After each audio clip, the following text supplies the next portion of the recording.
Welcome to my studio. We're in a space where we do a lot of video shoots, and so we have some lights set up with a little backdrop. We have 3 lights. There's a key light, a fill light, and a backlight back here, and they're all being powered off of grid power right now. Well, I want to talk about what would happen if you had to go on location. You can see from this microphone that's up here, it's actually in kind of its winter coat, if you will. It's got what is sometimes referred to as a dead cat. It's a wind muff and a blimp. It's what we use when we go outside and we shoot. We want to muffle the wind noise. So recently we had to go outside and shoot, and I actually could have used a portable power station with some lights. So I want to test out today to see if maybe the Exodus 1500 can power 3 different lights in my shoot. Now we already know that I can simply charge my batteries right here just by plugging it in. That's easy. I mean, it's not even registering a power draw right there, even though I have started to charge these batteries up. So eventually that will do some kind of power draw, but that means that we're probably less than 15 watts of power being taken. Oh, there it goes. So now it's saying 18 watts. So yeah, so probably in the 18 to 20 watts of power. That's easy for a power station of this size. What about lighting? So let's plug in these 3 lights, maybe one at a time. We'll see what we can add to this power station just to kind of see what we can do. All right, let's start with the smallest light, which has 500 LEDs. And that's my backlight. And now we're going to add a slightly larger light, which has 1,000 LEDs. It's not at full brightness, but it looks like those 2 lights are pulling right at 32 watts of power. So if I were to add in the charger again, we're going to be in the 50 watts of power. Obviously, that's not quite enough light for the setup that we had before. I'm going to need to get the big light over here. It's a Nan light is the brand of it. So I'll show you what that looks like here in a second, and then we'll get that plugged in. Okay, let's plug in the big one and see what happens. And there we go. And it looks like we're pulling about 170 watts. Obviously, this much larger light is pulling a significant amount of power. So, key, fill, backlight, all powered off of the OUPES Exodus 1500. And it looks like, according to its estimates, it would power for about 7 hours.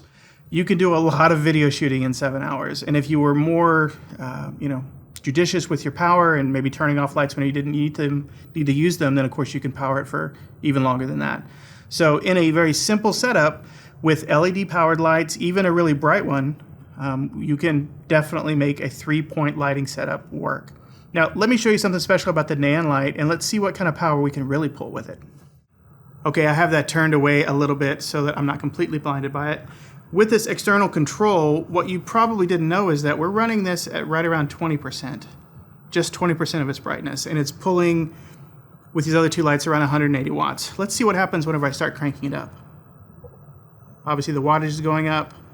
We are at, there's about 50%. So now we're pulling almost 400 watts, 340 watts now that it's settled down. It is very bright. You can definitely not something that you would use in a studio setting like this, but you might want to use a light this bright in a larger setting. So that's just 50%. Let's take it all the way to 100. Wow. All right, now the fan is kicked on to the Exodus 1500 because we are pulling about almost 600 watts. And if I unplug these other 2 lights, we'll see exactly what the Nan light itself is pulling. Looks like it is 560 of those watts at 100%. So this is an LED-based light, very bright. Let me dial it back down because nobody needs it that bright. Right here. It's definitely more than capable of lighting up a big space, and at only 500 watts, the Exodus 1500 can actually power it for quite a bit of time for most shoots. And so, yeah, you could get almost 3 hours of power out of using the Nan light, this big, very, very, very bright light, with even at 100%. And of course, if you're running it here at like 20%, you're only pulling about 160 watts. So, again, almost 7 hours of time that you can use with this light. So that's what LED lights, but what if you don't have LED lights? What if you have older incandescent bulbs?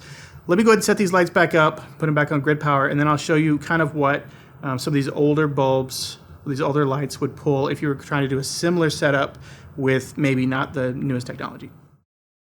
I have a couple of Airy lights, Airy 650s here, and the smaller light in the middle, one that you'd probably use for a backlight or whatever, is a dado light. It's a 300 watt dado light.